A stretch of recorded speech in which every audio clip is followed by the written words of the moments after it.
Hello, everyone, and welcome back to another exciting episode of The Lab. Sitting with you, as always, here we have Alex Trotter, Brandon Wierig, and I'm Lou Follenkamp. And actually, today's topic comes from Mrs. Trotter. So thank you, Steph, for today's wonderful topic that we're going to discuss and actually turn into a full series because I actually love it. I actually think it's going to be great. It's going to be an extensive. I don't know how many parts we could break this up into, but we'll hit you that in a later time. So Trotter, I'll let you take it away so you can kind of give everyone an idea of what we will be discussing today. So it's essentially just an anatomy breakdown with an application. So we have the doc here as far as like the anatomy portion of it, giving us everything that the muscle does. So this one will be like a breakdown of like the knee joint down. So the calves. Essentially. And then Brandon and I will use it as like application and how we apply it and how they can be used like in your sport. Yeah, I think this would have been very beneficial when I was in PTA school or people going through like exercise science or, PT, stuff like that. So gets pretty lengthy when you're just reading it constantly. So it's always better to hear somebody else's talk about it. Then you can kind of use your spin off of it too. So do you primarily just want to talk about like the muscles acting on the ankle, and then we can break the knee down in a separate episode? We can do that one. All right, game on. So I guess to start off with the bone structure of, I guess, the lower portion of the leg, you're going to have the tibia and fibula for like that lower, mid region. And then going down into the foot, you're going to have, we could break this down into every single bone. The foot would be terrible. We're not going to break down the foot that much. We'll just use that as one whole. Yeah.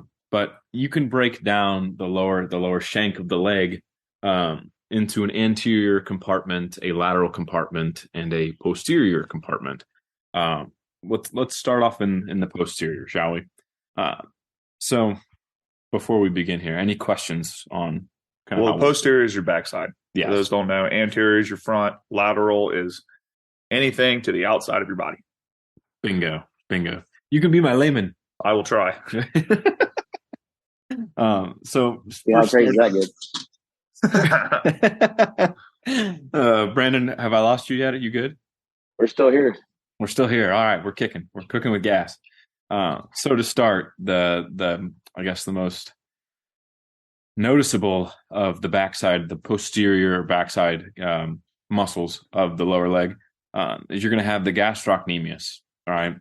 So there are two heads to the gastrocnemius, and besides just acting on the ankle, the gastroc actually also works on the knee. Not a great influence on the knee, but it does have an attachment there. So just something of noting. Going a little deeper to that, right? And these all kind of blend together into that Achilles tendon. You have what's called the soleus, right? Now, this is actually kind of good to talk about because most people will just train the calves as one without really thinking about knee position. But the gastroc acts on the knee and the ankle, whereas the soleus will only act on the ankle, right? It actually helps to control tibial advancement anteriorly in, like, let's say a squat, but can also help to raise your heel off of the floor with the foot planted. It's a wonderful muscle for runners. It's also, usually an implication, or if you're having heel pain, you want to look at how strong your soleus is. It's a wonderful little muscle. Actually looks like a fish, hence its name. But both of those two blend into that Achilles tendon, and I can't even, what's the word for it? It's probably one of the most undertrained muscles that I know of with most runners. Yeah. And why you're looking at my calves is beyond me. When you said that, that's bullshit. It was a side eye, okay? I didn't mean anything by it. Now, how in depth do we want to go here? Because I could go. We could cover those because those are going to be like the majority of them. As far as like a public, they're going to want to know just those two first. Like, so for like application purposes, you're going to target one more than the other depending on the placement of your knee. Mm-hmm. Yeah, that is correct. Explain it to me like I'm 5. You mean you're not 5? Yeah. So if you're going to target let's see, if you're going to target the gas trough, then you're going to want to bend. Nope. Right. So you're going to want to do like standing calf raises. Yep. That's going to get the pop. Like whenever somebody flexes their calves, that's what you're going to see the most. It's where it looks like a upside down heart almost. Mm-hmm. And then when you want to train the soleus, the deeper muscle behind that gas trough, that's when you're going to have your knee bent. Bingo. So like a lot of people, when they do like calf raises, they'll only do like seated calf raises. So you're only training that deep portion of it. You're not training the part that actually like pops out. So just like any other muscle, you have to hit it at different angles, different intensities. So keep that in mind too. So if you're going to do seated, you better do standing. Variation in heel raises, folks. Yeah. Important. And not just on 2 feet, but on 1 foot. Mm-hmm. That in itself can be a wonderful application for your jumpers, your sprinters. Yeah. Lord help me, your volleyball players, basketball. Pretty much any sport. Work on it. Every sport has an explosive component. Yeah. Well, So except you get down to your sprint mechanics too. I mean, you're going to run, and you have strong calves. Bingo. Anywhere from 12 to 15% power output comes from the calves and the low of the ankle. It's you being so smart in the ways of science. Hey, I'm out here throwing facts out. Well, I think one of the big ones that people underutilize too, and I did as well, is Brandon does those like the banded. What do they call it? You call them like a banded jump, essentially. Where I call it the pogo hop styles. Yes. Yeah, so just anything to help increase my stiffness and things like that, increase the rate force development along lines. Because I'll do all kinds of jumps. I'll do like band assisted, band resisted, body weight, loaded with dumbbells, whatever it may be. So I always kind of like mix it up. Yeah. Very nice.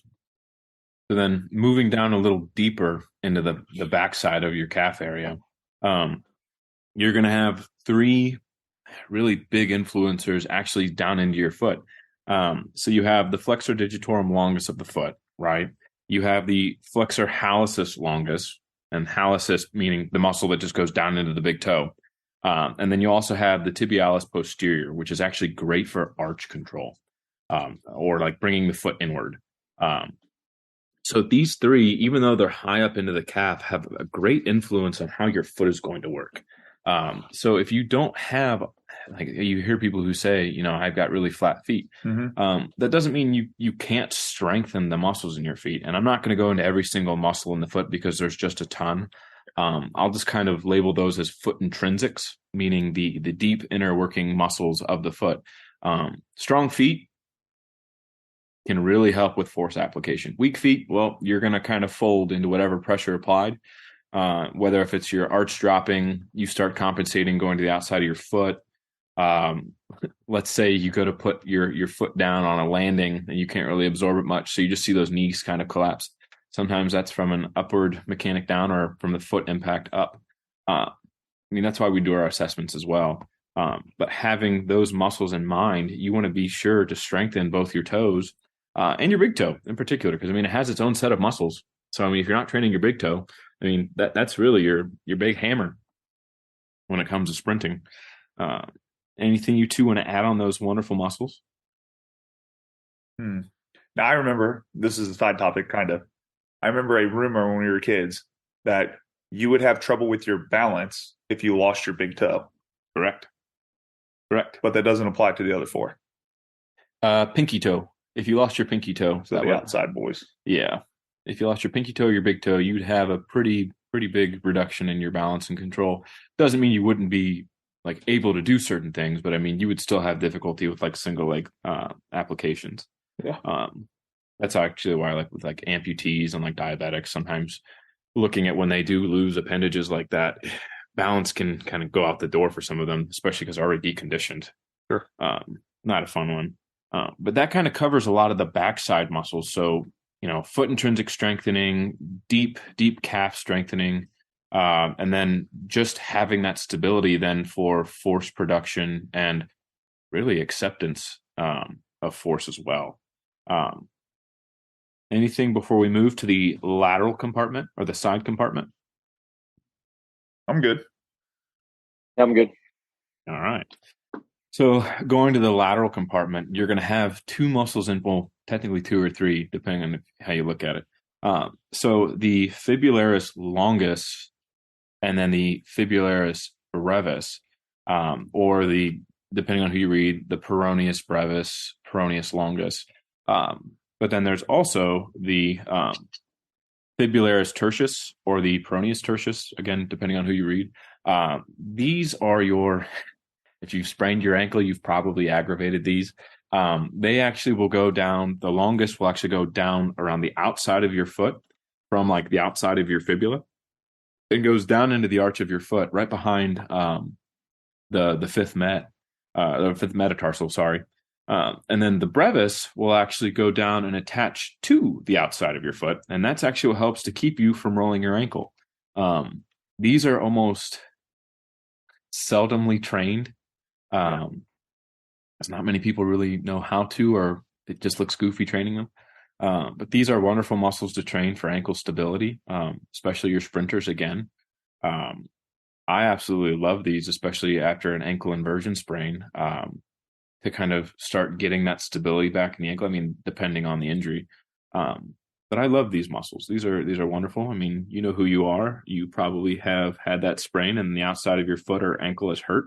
And then all of a sudden it's like bringing your foot out to the side is a chore. Not a fun one. So how do you train those from the PT side of things?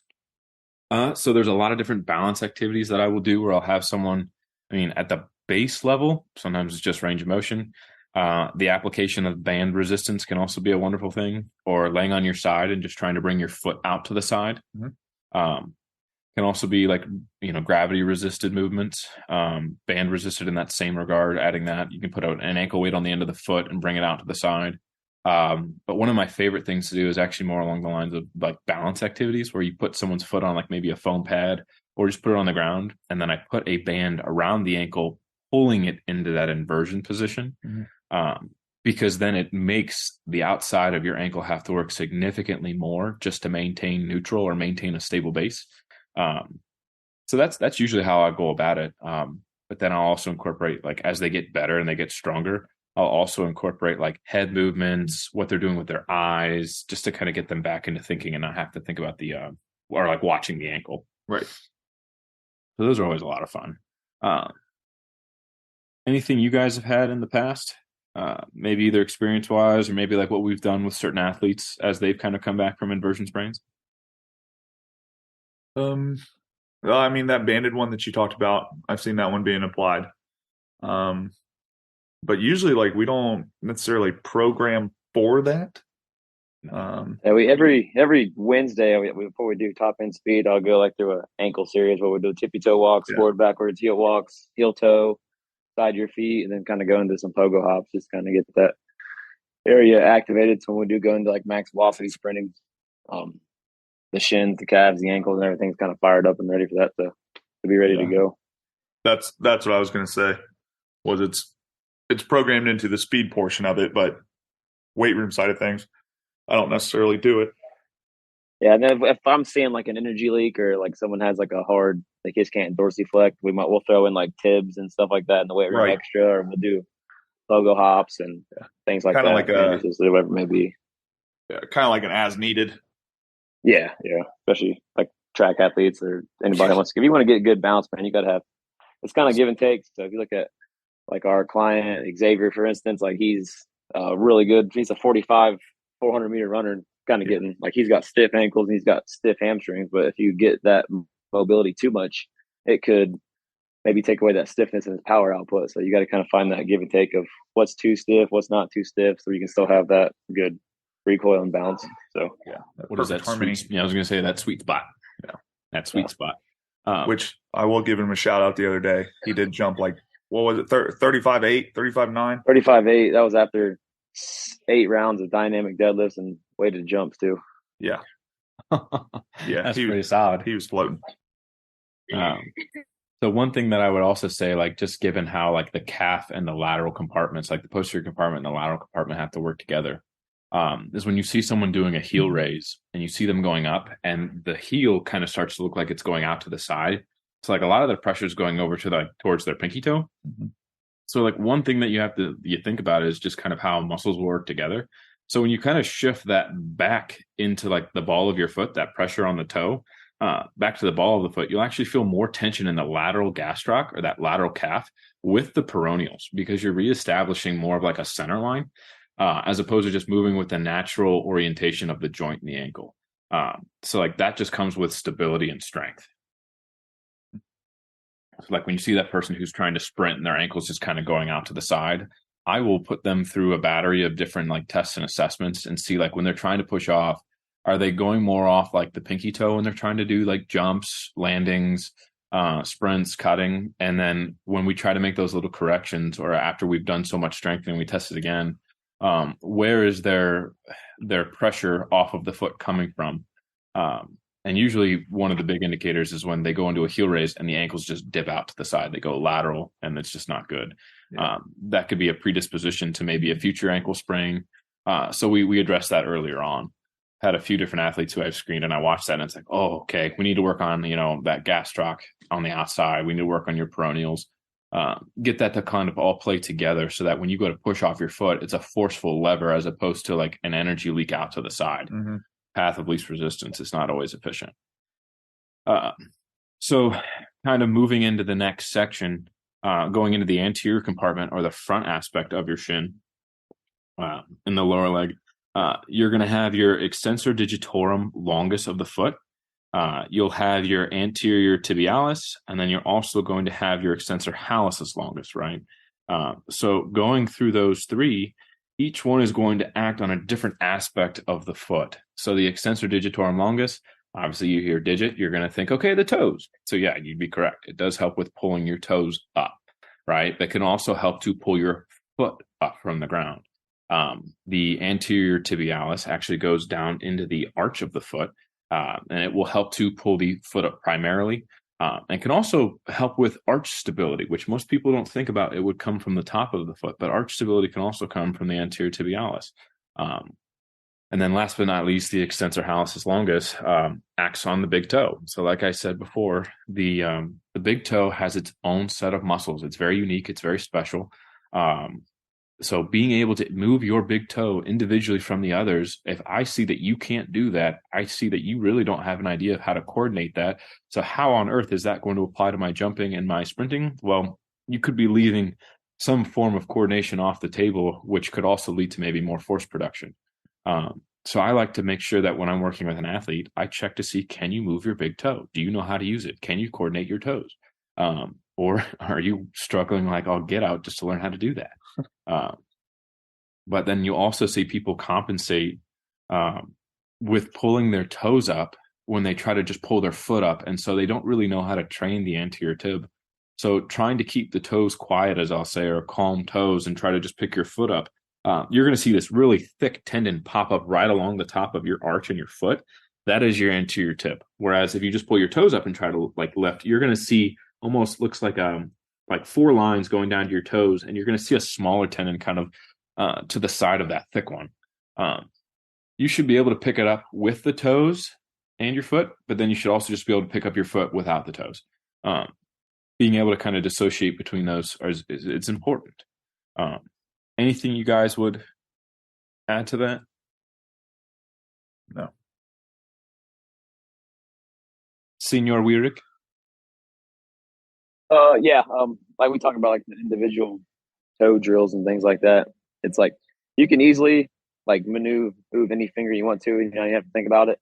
But it's the same principle. Anytime you start trying to move your toes, like kids will get frustrated with it because it's like you should be able to have full control of like your body at all times. And they realize that okay, that's not the case. But the only thing that strikes the ground every time you play a sport is your feet. So you got to have that solid base pyramid, and that's usually why you see kids with rolled ankles or just stress fractures because they just have no strength or control of their toes, their feet, or especially when you see like a lot of distant runners and runners like that. They got these huge 3.5-inch sole hookahs on, and it's like, well, your feet have no sense of sensory, like none of that stuff right there is working. So then when they try to go to their running spikes or whatever, then they wonder why they have all these stress fractures and things like that. Yep. Yeah, that does make a difference. I can't tell like if it's a trend or not because they have been getting more and more popular. I've been seeing like more and more people in those shoes too, Which shoes are they? like the Hoyas or the Hokas or Oh, Hookahs, whatever. I think. Yeah. the Hokas. Yeah. I mean, in the impact portion of running, being able to have something that can kind of absorb that force and puts less force through your joints, especially for patients with like knee pain. Yeah. Hokas can be wonderful, but I mean, there is a deteriorating benefit with any added extra cushioning because you're going to have I mean, think of it this way: it's hard to balance on a foam pad, right? Yeah. So like you're putting even more instability underneath your foot. So I mean, depending on how you're wearing the shoe, are you wearing it too loose? Is it too tight? I mean, how much cushion you have underneath? There's got to be like a middle ground again. I mean, and then this is going to depend upon what you're doing with it. Are you trying to be a sprinter? Are you trying to do long distance? Are you on concrete? Are you on a trail? I mean, there's so many different variables that we could talk about, but learning how to use your foot. I mean, I love going out to the turf fields, and I don't do this a whole lot, but like I'll go to the turf fields and I'll just work on just light running, just to kind of teach my feet. Yeah, I mean, running in grass, even assuming you don't have any like potholes or glass out in the grass. Well, I mean, Brandon does that too. He incorporates that because of our turf. It's at least once a week that the kids have their shoes off. Mm-hmm. So he's doing all the drills during all that, especially in the ankle stabilizers that he mentioned previously. So yeah, it's what's the term for it? Not injury prevention, but essentially injury prevention. Yeah, risk reduction. Yeah. I would say. Yeah, it's all. I love kids that want to lift barefoot too. Right. Yeah. Yeah. If they want to, like, we don't oppose it. I mean, granted, it's one of those where it's like, don't drop a weight on your foot. So. So, like, if there's certain things that you take away from this anatomy review, I mean, granted, it's a brief glance, and we'll probably accompany posts with these episodes. But the big thing to take away from here is you don't know what to train if you don't know what you're actually having to address. And the lower leg is actually, I feel like, underemphasized in strength and conditioning, and being able to utilize a good program for, let's just say, foot and knee health. Your calf is a big force absorber of, sprints and jumps. And when people are trying to basically take that ankle out of the equation, and you see runners who are doing more with like a heel strike as opposed to like a forefoot or midfoot strike, you're basically allowing the joint to do way more work, and you're not necessarily allowing that muscular tissue to do that force absorption for you. So being able to train, I mean, it's like anything. You when you go to run a mile, that's how many steps per leg. So like if you don't have a very large work capacity, either through the anterior tib, the soleus, your ability to absorb force and produce force is going to be severely reduced. And so then that's usually when people will begin to compensate. And that compensation is what leads to strain, and strain leads to injury over time. So just being able to take those into account, I mean, I implore people you got to look at how many reps and sets you're also going to be doing for those muscles. Because a lot of those deeper muscles we discussed today, some of them are more stability or more of the slow twitch fiber muscles. So they're going to need a lot of repetition and a lot of work just to build up that work capacity. So I mean, I'll give him credit on this. The knees over toes guy actually has a wonderful, I think it's called Knee Ability Zero, where he does a lot of training with the toes, a lot of training with like the anterior compartment, and then also the soleus in particular.